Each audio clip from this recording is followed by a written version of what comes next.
সুপ্রিয় শিক্ষার্থীরা, আশা করছি তোমরা সবাই ভালো আছো। অনলাইন ক্লাসের মাধ্যমে তোমাদের পড়ালেখা এগিয়ে নিয়ে যাচ্ছ। আমি প্রতিমা দাস, সহকারী শিক্ষক, সালেহ সিটি কর্পোরেশন উচ্চ বিদ্যালয়, জামালখালী, চট্টগ্রাম। সবাইকে অনলাইন ক্লাসে স্বাগতম। আজ আমি তোমাদের পড়াবো সপ্তম শ্রেণীর বাংলাদেশ ও বিশ্ব পরিচয়, অধ্যায় 5, বাংলাদেশ ও বাংলাদেশের নাগরিক। তোমরা প্রথম অধ্যায় পড়েছ, এরপর আমরা পড়ব দ্বিতীয় অধ্যায়। হ্যাঁ, আমরা এই পাঠ শেষে যা যা জানবো দেখো। বাংলাদেশে সুনাগরিক হওয়ার ক্ষেত্রে প্রতিবন্ধকতাগুলো বর্ণনা করতে পারবো এবং প্রতিবন্ধকতাগুলো দূরীকরণের উপায়টা ব্যাখ্যা করতে পারবো। বাংলাদেশের আর্থসামাজিক উন্নয়নের সুনাগরিকের গুরুত্ব ব্যাখ্যা করতে পারবো।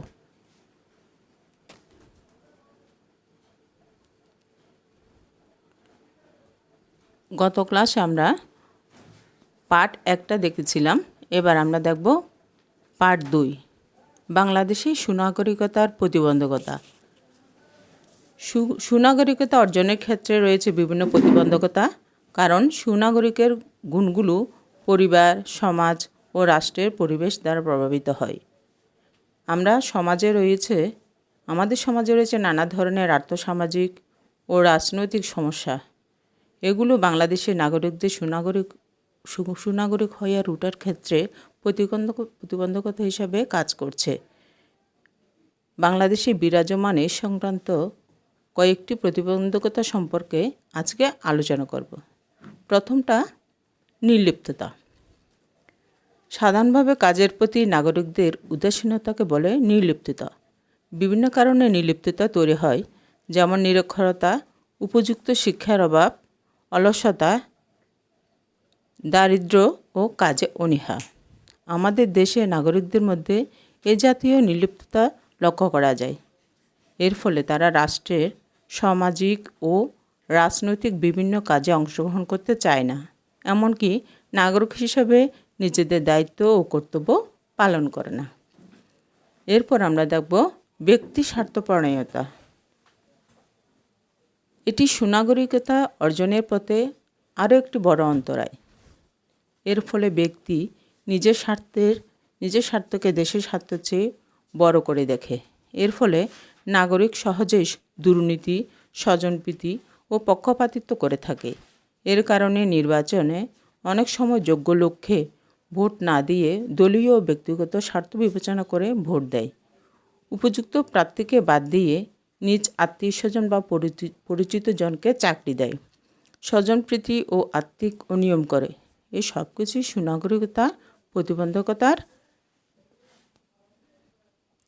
এ ধরনের কর্মকাণ্ড রাষ্ট্রকে ক্ষতিগ্রস্ত করে। এরপর আমরা দেখব দলীয় মনোভাব। গণতান্ত্রিক শাসন ব্যবস্থা রাজনৈতিক দল ছাড়াও কার্যকর থাকে না। এর ফলে এই শাসন ব্যবস্থা এক ধরনের দলীয় মনোভাব কাজ করে। গণতন্ত্র আমাদেরকে ভিন্ন মতের প্রতি শ্রদ্ধাশীল হতে শেখায়, কিন্তু একই ব্যবস্থায় আমরা নিজ দলের প্রতি একরকম, বিরোধী দলের লোকদের প্রতি অন্যরকম আচরণ করলে তা সুনাগরিক হওয়ার পথে একটি বাধা হয়ে দাঁড়ায়। এরপর আমরা দেখব অজ্ঞতা ও নিরক্ষরতা। অজ্ঞ ও নিরক্ষর লোক অনেক কিছু জানতে পারে ও বুঝতে পারে না। আমাদের দেশে প্রায় 1/3 নাগরিক নিরক্ষর। যারা লেখাপড়া জানেন তাদের অনেকেই স্বল্প শিক্ষিত, ফলে তারা প্রয়োজনীয় ক্ষেত্রে সঠিক সিদ্ধান্ত নিতে ব্যর্থ হয়। তাদের উপর রাষ্ট্রের দায়িত্ব সঠিকভাবে পালন করতে পারে না। অতএব বাংলাদেশের বিপুল সংখ্যক নাগরিককে সুনাগরিক হিসাবে গড়ে তুলতে হলে তাদের উপযুক্ত শিক্ষায় শিক্ষিত হতে হবে ও নিরক্ষরতা থেকে মুক্ত হতে হবে। এরপর আমরা জানব ধর্মান্ধতা। সুনাগরিকতার বিকাশে ধর্মান্ধতা একটি বিরাট অন্তরায়। ধর্মান্ধতা ব্যক্তিকে অন্য ধর্মের প্রতি বিদ্বেষী করে তোলে। এই ধরনের মনোভাব বিভিন্ন ধর্মের লোকের মধ্যে বিভেদ ও সংঘাত সৃষ্টি করে। এই ধরনের পরিস্থিতি দেশের সংহতি, উন্নতি ও প্রগতিকে বিনষ্ট করে। এরপর দেখো দাম্ভিকতা। এটি একটি নেতিবাচক চারিত্রিক বৈশিষ্ট্য। এর ফলে ব্যক্তি নিজেকে অন্যের চেয়ে বড় করে দেখে, অন্যের মতামতকে গুরুত্ব দেয় না, নিজের মতামত অন্যের উপর চাপিয়ে দিতে চায়। এই ধরনের মানসিকতা সুনাগরিকতার পক্ষে বিরাট অন্তরায়। সাম্প্রদায়িকতা। একটি সংখ্যাগরিষ্ঠ ধর্মের আধিপত্য থেকে সাম্প্রদায়িকতার মনোভাব তৈরি হয়।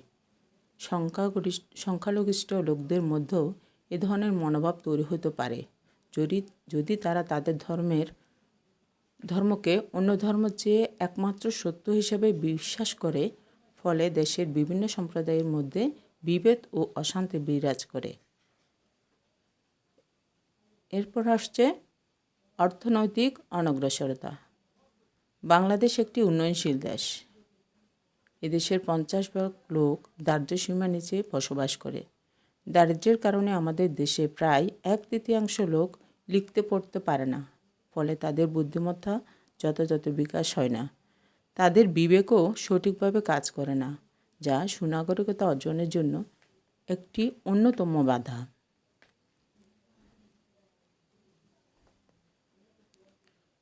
এতক্ষণ আমরা জানলাম বাংলাদেশে সুনাগরিকতা প্রতিবন্ধকতা। এখন আমরা জানব সুনাগরিকের প্রতিবন্ধকতা দূরীকরণের উপায়। প্রথমটা দেখো, উপযুক্ত শিক্ষা গ্রহণ করে দেশপ্রেমে উদ্বুদ্ধ হতে হবে। সকল ধরনের অলসতা ও নির্লিপ্ততা পরিহার করে দেশ গঠনে অংশগ্রহণ করতে হবে। 2, ব্যক্তির চেয়ে দেশকে বড় মনে করে ব্যক্তিস্বার্থ পরিত্যাগ করতে হবে। 3, দলীয় মনোভাব পরিত্যাগ করে সার্বজনীন মনোভাব পোষণ করতে হবে। 4, শুধু ধর্ম, বর্ণ, গোষ্ঠী ইত্যাদি ভেদে মানুষকে পৃথক না করে সকলের প্রতি সম আচরণের ও সম মনোভাব জাগ্রত করতে হবে। দাম্ভিকতা পরিহার করে সকলের জন্য কল্যাণতম মতামতের উপর গুরুত্ব প্রদান করতে হবে। একজন মানুষও যদি কল্যাণকর মতামত প্রদান করে, সংখ্যাগরিষ্ঠতার জোরে তার মতামতকে স্তব্ধ করা যাবে না। সবশেষে 6 দেখো, অর্থনৈতিক অনগ্রসরতা দূর করে সকলের জন্য সমমর্যাদাপূর্ণ পরিবেশ সৃষ্টি করতে হবে। পরিশেষে বলা যায়, সুশিক্ষা ও স্বশিক্ষায় শিক্ষিত নাগরিক সকল ধরনের প্রতিবন্ধকতা দূর করতে সক্ষম। এরপর আমরা পার্ট 3-এ যাই। বাংলাদেশে আর্থসামাজিক উন্নয়নে সুনাগরিকের গুরুত্ব। একটি উন্নয়নশীল দেশ হিসাবে বাংলাদেশে বিভিন্ন ধরনের আর্থসামাজিক সমস্যা রয়েছে। এগুলির মধ্যে উল্লেখযোগ্য হল নিরক্ষরতা, বেকারত্ব, দারিদ্র্য, দুর্বল অর্থনীতি ও আইন শৃঙ্খলা পরিস্থিতি, দুর্নীতি, অধিক জনসংখ্যা ইত্যাদি। প্রতিযোগিতামূলক বিভিন্ন বিশ্বে বাংলাদেশকে একটি উন্নত রাষ্ট্র হিসেবে প্রতিষ্ঠিত করতে হলে এই সকল সমস্যা সমাধানে অপরিহার্য। কিন্তু সরকারের একার পক্ষে এসব সমস্যা সমাধান করা সম্ভব নয়। এজন্য নাগরিকদের সক্রিয় ভূমিকা পালন করতে হবে। সুশাসন প্রতিষ্ঠা করার জন্য দেশের জনগোষ্ঠীকে দক্ষ ও সুনাগরিক হিসেবে গড়ে তুলতে হবে। একমাত্র সুনাগরিকের পক্ষেই দেশের এইসব আর্থসামাজিক সমস্যার সুষ্ঠু সমাধানে যথাযথ ভূমিকা পালন করা সম্ভব। আমরা জানি সুনাগরিকের রয়েছে 3টি প্রধান গুণ: বুদ্ধিমত্তা, আত্মসংযম এবং বিবেক বিচার। সুনাগরিকরা রাষ্ট্রীয় সমস্যা সমাধানের জন্য উপযোগী ও দক্ষ হয়, কারণ সুনাগরিক সহজেই আর্থসামাজিক সমস্যাগুলি বুঝতে পারে এবং তাদের বুদ্ধিমত্তা, দক্ষতা, বিবেক বিচার বোধ দিয়ে ইত্যাদি সাহায্যে তারা এসব সমস্যা সমাধানে নাগরিকের প্রত্যাশিত ভূমিকা পালনের দায়িত্ব পালন করতে পারে। অতএব সুনাগরিক দেশের মূল্যবান সম্পদ। সুনাগরিক বিভিন্ন সমস্যা ও প্রতিবন্ধকতা দূরীকরণের মাধ্যমে সমাজ ও সরকারকে সঠিক পথে পরিচালিত করে আত্মনির্ভরশীল ও একটি উন্নত দেশ হিসেবে প্রতিষ্ঠা করতে পারে। এতক্ষণ আমরা বাংলাদেশের সুনাগরিকের প্রতিবন্ধকতা এবং এর দূরীকরণের উপায়সমূহ জানলাম এবং নাগরিকের বাংলাদেশের আর্থসামাজিক উন্নয়নে সুনাগরিকের গুরুত্ব সম্পর্কে জানলাম। সুনাগরিক দেশের মূল্যবান সম্পদ। উপযুক্ত সার, মাটি এবং পরিচর্যা ছাড়া যেমন একটি গাছ ভালোভাবে বাড়তে পারে না, তেমনি নাগরিকদের মধ্যে এইসব গুণের অভাব হলে দেশ ভালোভাবে চলতে পারে না।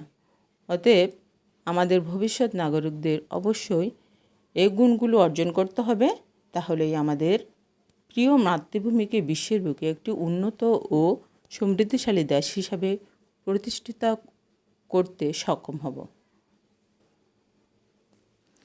তো এই ছিল আমাদের আজকে পাঠের বিষয়। আশা করছি তোমরা বুঝতে পেরেছ। এই পাঠের উপর ভিত্তি করে তোমাদের জন্য একটি বাড়ির কাজ ঠিক করেছি। দেখো, কিভাবে নাগরিক হিসাবে তুমি তোমার কর্তব্য পালন করবে সেই সম্পর্কে একটি কর্মপরিকল্পনা তৈরি করো। আশা করছি তোমরা পাঠটা ভালোভাবে বুঝতে পেরেছ। তোমরা পাঠটি আবার নিজেরা পড়ে মনোযোগ দিয়ে পড়ে আর একটু বোঝার চেষ্টা করবে। বেশি প্রয়োজন না হলে তোমরা ঘরের বাইরে যাবে না এবং ঘরের বাইরে গেলে মাস্ক পরিধান করবে অবশ্যই। আবারও তোমাদের সুস্বাস্থ্য কামনা করে আজকের মধ্যে এখানে রাখছি। ধন্যবাদ।